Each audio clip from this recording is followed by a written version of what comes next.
Ajay Kumar Arora sir, principal of Ramakrishna school. क्या वो मेरे को रोज खाना दे रहे हैं, कपड़े दे रहे हैं, क्या दे रहे हैं? मेरी कविता अच्छी लगती है तो मैं कविता को प्यार कर सकता हूँ। ये कविता किसी लड़की का नाम नहीं है। तो सर मेरा सवाल है, क्या आपने डेटिंग कल्चर के बारे में सुना है? हमें अपनी बच्चियों को मासूम और अबला नहीं बनाना।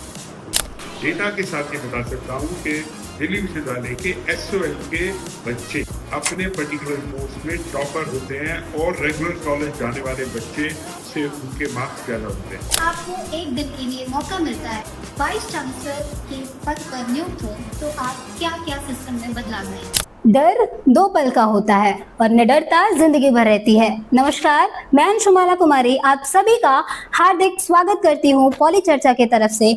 और आज हम आइए मिलकर बातचीत करते हैं, सवाल करते हैं एक ऐसी पर्सनालिटी से जिनका टेन्योर स्ट्रिक्ट डिसिप्लिनरी कंप्लायंस को ओपन कम्युनिकेशन के साथ बैलेंस करने की कोशिशों से मांग रहा है, जिनका स्टेटेड एम स्टूडेंट को एक इंक्लूसिव एटमॉस्फेयर प्रोवाइड करना रहा है।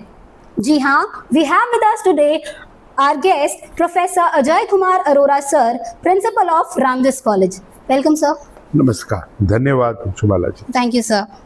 सो आज का एजेंडा ना सिर्फ हमारा एकेडमिक डिस्कशंस करना है, बल्कि हम बात करेंगे about real life of DU students, their struggles and the issues they are facing. So should we start sir? Please. So as it's been almost 2 years from July 2024 when you got appointed as a principal of this college. जी। So can we know in brief आपका experience कैसा रहा अब तक? मेरा experience तो हमेशा बहुत अच्छा रहता है। एक चीज़ जो मैं दिल्ली विश्वविद्यालय का कर्मचारी होने से ये कह सकता हूँ, पोजीशन कुछ भी रही हो, कि आप हमेशा ऐसी जगह काम करते हैं जहाँ पे आपके सराउंडिंग में काम करने वालों, चाहे वो पढ़ने वाले स्टूडेंट हो, चाहे वो किसी भी कॉलेज के हो, वो उनकी एवरेज एज जो है वो 20 साल की है।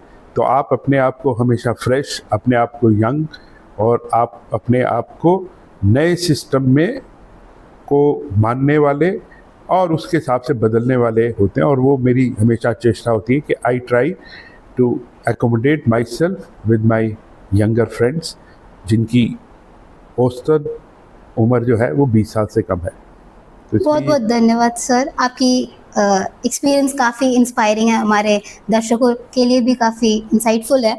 सो मैंने एक आर्टिकल पढ़ी थी कुछ दिन पहले, उसमें बताया गया था 19 year old Delhi university student जो कि देशबंधु कॉलेज से बिलोंग करती हैं, who is JNU student union candidate sister and see suicides. और ये क्लेम किया जाता है कि ये सब जो हुआ है ये इंस्टीट्यूशन के नेग्लिजेंस की वजह से हुआ है। सो ऐसे कई सारे केसेस हैं जो अनरिपोर्टेड जाते हैं और अननोटिस जाते हैं। मेरा सवाल है, how university deals with such kind of cases?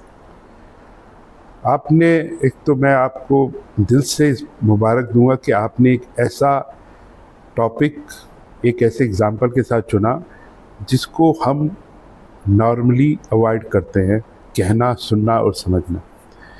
मुझे लगता है कि आपने अगर साफ शब्दों में कहा होता कि जो आज की जनरेशन, या कहा जाए आज की जनरेशन नहीं, हर जीवित व्यक्ति की मेंटल स्टेट, यानी कि उसको जो मेंटल स्ट्रेस है वो कैसे उसकी परफॉर्मेंस में रिफ्लेक्ट होता है। ये सिर्फ चीज़ आप, ठीक है, एज ए स्टूडेंट आपने ये एग्जांपल दिया स्टूडेंट्स का, लेकिन ये एक बहुत बड़ा मुद्दा है जो कि सिर्फ स्टूडेंट्स के लिए नहीं है, सबके लिए। वापस आता हूँ आपके इस क्वेश्चन के लिए। मैं मानता हूँ कि किसी परिवार, किसी समाज और किसी इंस्टीट्यूशन में अगर इस तरह की समस्या है, परिवार में भी होती हैं, तो वो अगर परिवार, समाज या इंस्टीट्यूशन में ऐसा एटमॉस्फेयर नहीं है कि आप अपनी मन की व्यथा दूसरों से बता सकें, तो ये चीज़ें समाज में, घर में और इंस्टीट्यूशन में रहेंगी। अगर किसी बच्चे, हाँ, सॉरी टू इंटरप्ट, हम ये ऐसा इसीलिए हो रहा है क्योंकि बच्चे अपने आप को एक्सप्रेस नहीं कर पा रहे हैं। तो मेरा सवाल है, यूनिवर्सिटी क्या कर रही है, कैसे बच्चों को मोटिवेट कर रही है, एनकरेज कर रही है कि वो अपने चीज़ों को, अपने अंदर की चीज़ों को बाहर लाए ताकि वो खुद भी रिलीफ फील कर पाएँ और आगे बढ़ सकें? देखिए, मूलभूत क्वेश्चन ये है कि अगर हम सिर्फ अपने आप को कन्फाइन करें कि बच्चा किसी ऐसी अवस्था जो कि मानसिक रूप में ज़्यादा है, अगर वो हमारे किसी शिक्षा संस्थान के कार्यशैली या कोर्स मटेरियल या उससे कोई मिलती जुलती चीज़ की वजह से है, तो उसका सलूशन या उसको डील करने का बहुत आसान तरीका या एक तरीका ये हो सकता है कि हम कम्युनिकेशन रखें। इसलिए मैंने कहा कि जब आपने ये प्रॉब्लम की बात की, ये प्रॉब्लम सिर्फ स्टूडेंट्स के लिए नहीं है, समाज में, घरों में भी है। ये तब आती है कि जब हम बता ना सकें। बताना हमेशा कम्युनिकेशन होता है, यानी कि जब दो या दो से ज़्यादा व्यक्ति एक दूसरे से बात करते हैं। अगर मेरे मन में कोई व्यथा है या मेरे मन में कोई प्रॉब्लम है, जब तक कि मैं किसी को बताऊंगा नहीं, वो शायद सामने वाला उसका सलूशन निकाले ना निकाले, लेकिन कम्युनिकेशन होगा तो उस दर्द की इंटेंसिटी थोड़ी कम हो जाएगी। तो मुझे लगता है कि समाज में जो भी है, और इवन एजुकेशन इंस्टीट्यूशन में, ये सिर्फ कॉलेज के प्रोफेसर, प्रिंसिपल की मोरल जिम्मेवारी नहीं, ये हम सब की जिम्मेवारी है कि जब भी हम जहाँ पे भी हो, अपने साथ में एक ऐसा एटमॉस्फेयर करें कि सामने वाला आपसे बात कर सके। जब वो बातचीत होगी तो उसमें उसकी जो पर्सनल कहीं प्रॉब्लम है या प्रोफेशनल प्रॉब्लम है, वो आपसे या दूसरों से शेयर करेगा, और धीरे धीरे हमारी अंडरस्टैंडिंग इतनी अच्छी हो जाएगी कि हम वो प्रॉब्लम या तो उसका सलूशन निकाल देंगे, अगर किसी प्रॉब्लम का सलूशन नहीं निकलता तो वो कम से कम उसका दर्द बांटने से कम हो जाएगा। तो ये सिर्फ एजुकेशन इंस्टीट्यूशंस के लिए नहीं है। आपके माध्यम से मैं हर समाज के व्यक्ति को कहूँगा कि संवेदनशील होना बहुत ज़रूरी है।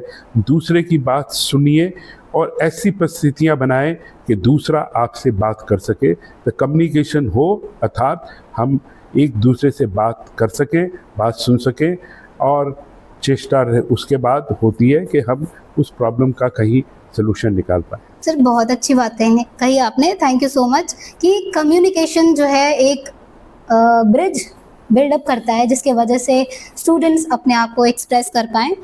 बहुत बहुत धन्यवाद। हम आगे बढ़ते हैं। एक न्यू इंडियन एक्सप्रेस में एक आर्टिकल छपा था 17 अप्रैल 2026 को। उसमें लिखा था, आरटीआई के मुताबिक डीयू ने रिकॉर्ड किया है just 6 sexual harassment complaints between 2023 to 2025, 2 2023 से 24 के बीच में और 4 2024 और 25 के बीच में। और इस आर्टिकल को देख के ये सवाल उठता है about ICC, internal complaint committee, और इनका क्या स्थिति है यूनिवर्सिटीज़ में। मेरा सवाल ये है, क्या क्योंकि केस में गिरावटें आई हैं तो क्या कैंपस सेफ हो गया है या रिपोर्टिंग सिस्टम फेल हो रही है? पुनः आपको मैं मुबारक दूंगा, सिर्फ इसलिए नहीं कि आपने क्वेश्चन पूछा मेरे से, आप इस तरह की बात के बारे में सोच के पूछने की हिम्मत करते। Thank you sir. इसके दो पहलू हैं। एक पहलू तो मैं व्यक्तिगत रूप से कहूँगा as a father of 2 young daughters, दूसरा as a head of the institution. 2015 में सेंट्रल गवर्नमेंट ने अपना एक एक्ट निकाला, और जिसका स्वरूप उस सेंट्रल एक्ट के हिसाब से यूजीसी ने वही एक्ट को थोड़ा सा वर्किंग वे में किया, जिसको हम कहते हैं posh, that is prevention of sexual harassment at work place. आप ये कह रहे हैं कि दिल्ली विश्वविद्यालय में 4 या 6 केस, तो इसका मतलब ये है कि हम सिर्फ बात कर रहे हैं दिल्ली विश्वविद्यालय की, और हर इंस्टीट्यूशन में इस तरह की स्थितियां होती हैं। समाज, मेरा सवाल था कि क्या डीयू कैंपस अब वाकई सेफ हो चुका है, क्योंकि गिरावटें आ रही हैं कंप्लेंट्स में। देखिए, अगर आप मुझे पूरा बोलने दें तो शायद आप मैंने इसीलिए वर्ड बोला, it is prevention of sexual harassment at work place, यानी कि आप कैंपस के अंदर हरासमेंट होती है। हम परिस्थिति की बात करें कि कैंपस सेफ है, कैंपस सेफ और सेक्सुअल हरासमेंट के केसेस किसी कैंपस या किसी इंस्टीट्यूशन के अंदर होने में थोड़ा सा फ़र्क हो जाता है। अर्थात सड़क पे मैं चल रहा हूँ या चल रही हूँ, अगर हम बच्चियों का एग्जाम्पल लें, और चलते हुए किसी आदमी ने या किसी व्यक्ति ने उसको कुछ ऐसा कहा या फिज़िकली उसको इस तरह से बिहेव किया जो कि आप हरासमेंट की डेफिनेशन में आ जाते हैं, वो एक हरासमेंट है। लेकिन अगर वही हरासमेंट कॉलेज के अंदर या कॉलेज में अंदर जो लोग हैं वो कॉलेज के अंदर या बाहर करें, तो इस तरह की परिस्थितियां हैं, मैं इसको नकार नहीं सकता। लेकिन क्योंकि दिल्ली विश्वविद्यालय के अगर आप कैंपस की बात करें तो ये कैंपस कहने के लिए कैंपस है, लेकिन ये अपने आप में पूर्णतः रूप से खुला हुआ है। अर्थात अगर आप देखें, अगर आप इस कैंपस में एंटर करना चाहें, कोई भी व्यक्ति किसी भी वक्त में दिल्ली विश्वविद्यालय से जो सड़कें जा रही हैं उसमें आ जा सकता है, कोई भी उसमें रिस्ट्रिक्शन नहीं है। आप माल रोड से घुसिए, खासा कॉलेज से आप यहाँ से आ सकते हैं, सीधा आ जाइए और आप अपना शक्ति नगर, रूपनगर जा सकते हैं, आप विजयनगर से यहाँ से आ सकते हैं, आप कमला नगर से आ सकते हैं। तो ये कैंपस अपने आप में पोरस है। इसलिए जो मैंने कहा ना कि सेक्सुअल हरासमेंट हो रहा है या होता है, उसमें सिर्फ वो कैंपस के अंदर नहीं होता। कैंपस में सिर्फ यहाँ पे वो कहूँगा कि वो बाउंड्री जिसमें दिल्ली विश्वविद्यालय के डिफरेंट इंस्टीट्यूशन हैं, जो बहुत सारी सड़कें हैं जिसको हम प्राय कैंपस कह देते हैं, वो उसमें जो लोग एंटर करते हैं शायद उनका किसी भी इंस्टीट्यूशन से डायरेक्टली कोई रिलेशन नहीं होता। सेफ्टी, अगर आप सच कहेंगे तो मैं ये नहीं कह सकता कि दिल्ली विश्वविद्यालय के आसपास जितनी सड़कें हैं या बहुत सारा एरिया है जहाँ पे हमारे बच्चे और बच्चियाँ दोनों कैंपस के आसपास रहते हैं, जिनको हम पीजी कहते हैं, वह सारी ये चीज़ें हैं। आफ्टर सेइंग सो, मुझे लगता है कि हमें अपनी बच्चियों को मासूम और अबला नहीं बनाना है। मैं इसको ये कहता हूँ कि मेरी जितनी भी बच्चियाँ हैं वो अपने आप को रानी झांसी बनाएं, तो शायद उस डर से, आपके स्ट्रॉन्गनेस होने से, अगर ये ख़त्म नहीं होगा लेकिन सामने वाला डरेगा और आप देखेंगे ऐसे व्यक्ति जो कि इस तरह की प्राय कोशिश करते हैं, वो मानसिक रूप से, मैं तो ज़रूर कहूँगा कि वो बीमार नहीं है, उनको तो ऐसी बीमारी है जिसका इलाज बहुत स्ट्रॉन्ग करना चाहिए, लेकिन वो डरपोक बहुत होते हैं। जिस दिन मेरी बेटियां रानी की झांसी बन गई तो वो किसी भी ऐसे व्यक्ति को अपने आप फिजिकली, इमोशनली डील कर पाएंगी। वेल, क्योंकि हम कॉलेज में हैं अभी, तो हमारा यूनिवर्सिटी और कॉलेज क्या प्लेटफॉर्म प्रोवाइड कर रहा है इन बच्चियों को जो अपने आप को झांसी की रानी बना सके? देखिए, मुझे लगता है कि प्राय हर कॉलेज में सेल्फ डिफेंस का कोर्स होता है। दिल्ली पुलिस हर कॉलेज के साथ मिलके, कभी किसी कॉलेज में एनएसएस, किसी में वुमेन डेवलपमेंट सेल, और इस तरह की रेगुलर बेसिस पे सेल्फ डिफेंस का कोर्स होता है।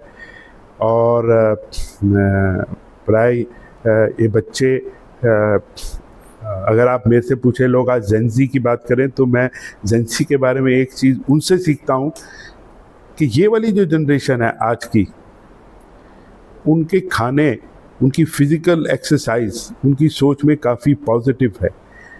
वो आज से जो 10 साल या 20 साल 30 साल में जो खाने का, बाहर घूमने का, माइनस फिज़िकल एक्सरसाइज, आप देखिए आजकल के बहुत बच्चे जिम जाते हैं, ठीक है, वहाँ पे भी उसमें थोड़ा सा कई तरह के प्रोटीन जो नहीं खाने चाहिए वो खाते हैं, लेकिन अदरवाइज़ थोड़ा सा बदलाव है।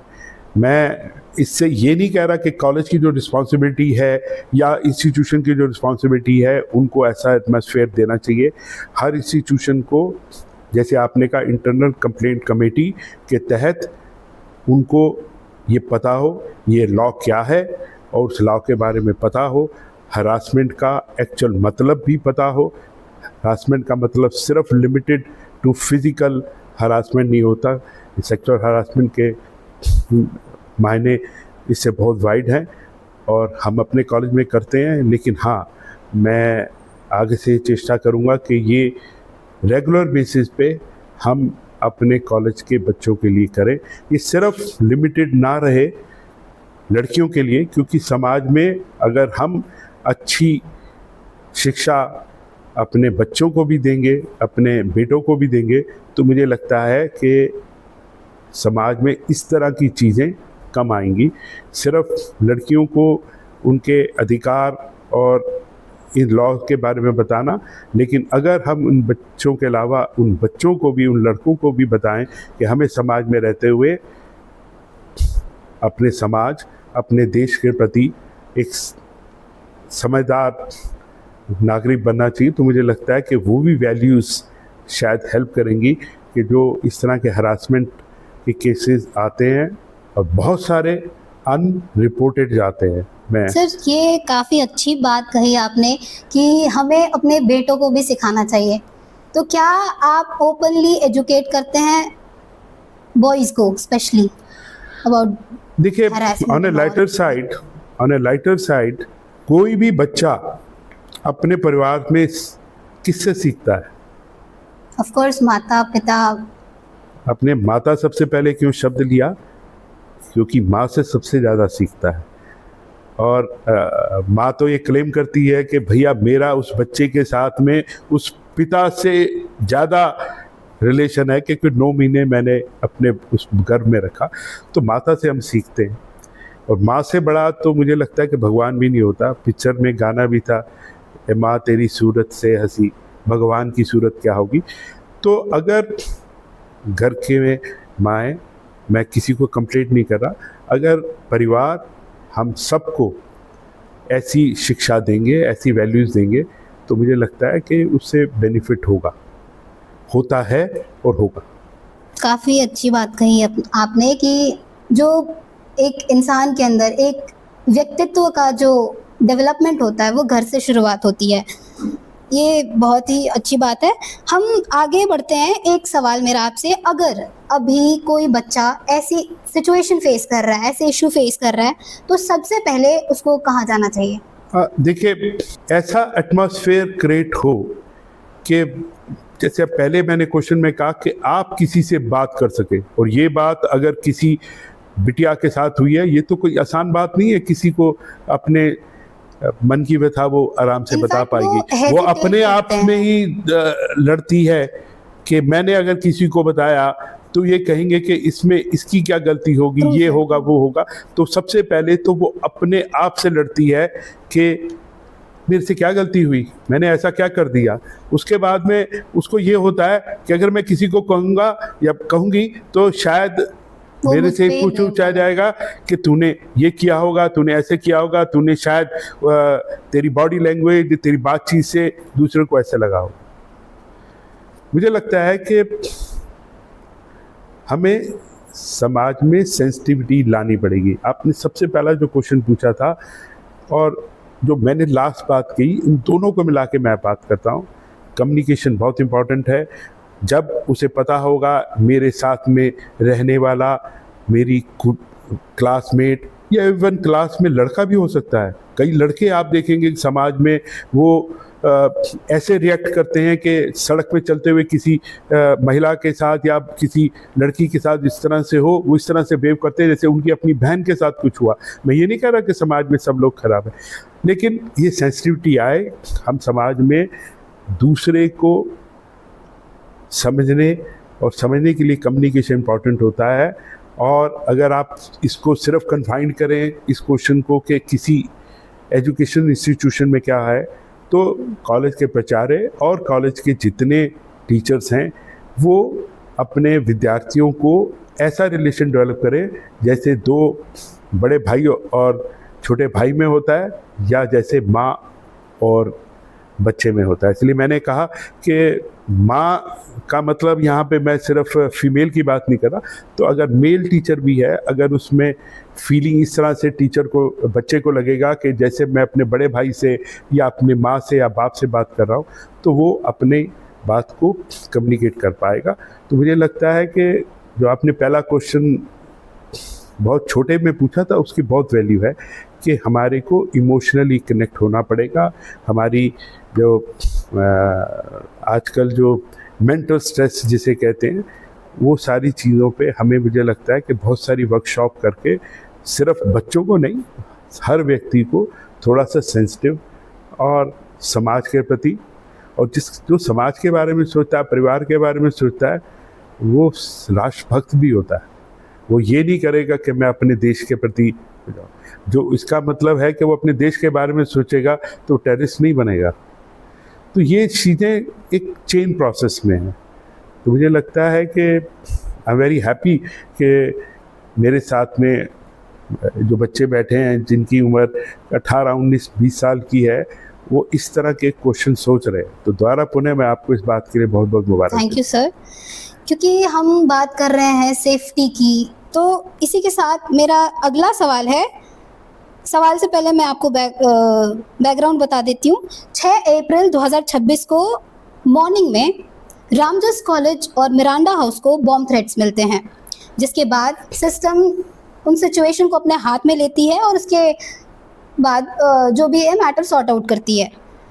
सर, डीयू के कॉलेजेस को लेकर अभी हर किसी के मन में एक डर सा पैदा हो गया है, चाहे वो विद्यार्थी हो जो अभी सपने देख रहा हो डीयू में पढ़ने की, या वो जो भी पढ़ रहा है, या फिर ये कह लो उनके माता पिता, सभी चिंतित हैं।